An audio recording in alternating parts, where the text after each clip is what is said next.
සුබ දවසක් වේවා. කොහමද?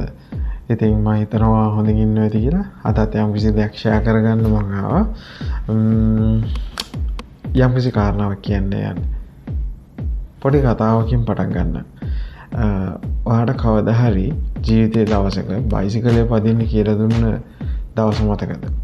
ඒ දවසේදී ඔයා විශ්වාස කරපු ඔයාගේ තාත්තා හරි ඔයාගේ සහෝදරයා හරි එක්ක ඔයාගේ අක්කා ඔයාගේ මල්ලි කවුරු හරි පුද්ගලයෙක් හොඳටම විශ්වාස කරන පුද්ගලයෙක් එක්ක ඔයා බයිසිකලේ පුරුදු වෙන්න යනවා.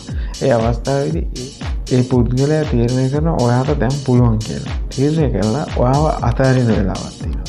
අතහැරියට පස්සේ ඔයා පැදගෙන යනවා. නමුත් ඔයා දන්නේ නැහැ ඔයාගේ සීට් එක නැත්තම් ඔයා වල්ලා හිටපු ඒ පුද්ගලයා ඔයාව අතහැරලා කියන්නේ. ඒ වගේ තමයි. ජීවිතේ සමහරක් අවස්ථාවලදී මිනිස්සු අපිව අපේ විශ්වාසය කඩ කරනවා. අපි විශ්වාස කරගෙන ඉන්නවා අපිත් එක්ක දිගට ඉඳී. අපි ශක්තිමත් කරයි. නමුත් ඉතින් අපේ ජීවිතේ අපි බලාපොරොත්තු වෙන විදිහට එහෙම වෙන්නේ නැහැ. විශ්වාසය කඩ කිරීම තුළින් පවා අපිට යම් කිසි දෙයක් ඉගෙන ගන්න පුළුවන්. හරියට නිකන් අපි විශ්වාස කරන් හිටපු පුද්ගලයා අපේ බයිසිකලේ අතහැරියා වගේ එදායින් පස්සේ අපි බයිසිකලේ තනියෙන් පදින්න ඉගෙන ගත්තා වගේ විශ්වාසය කඩ කිරීමෙන් පවා අපිට දේවල් ඉගෙන ගන්න පුළුවන්. ඉතින් ජීවිතේ කිසිම අවස්ථාවක වැටෙන්න එපා. ඕනෑම වැරදුන අවස්ථාවකදී ඔබට ඉගෙන ගන්න යමක් තියෙනවා. ඒ නිසා ඉගෙන ගමු.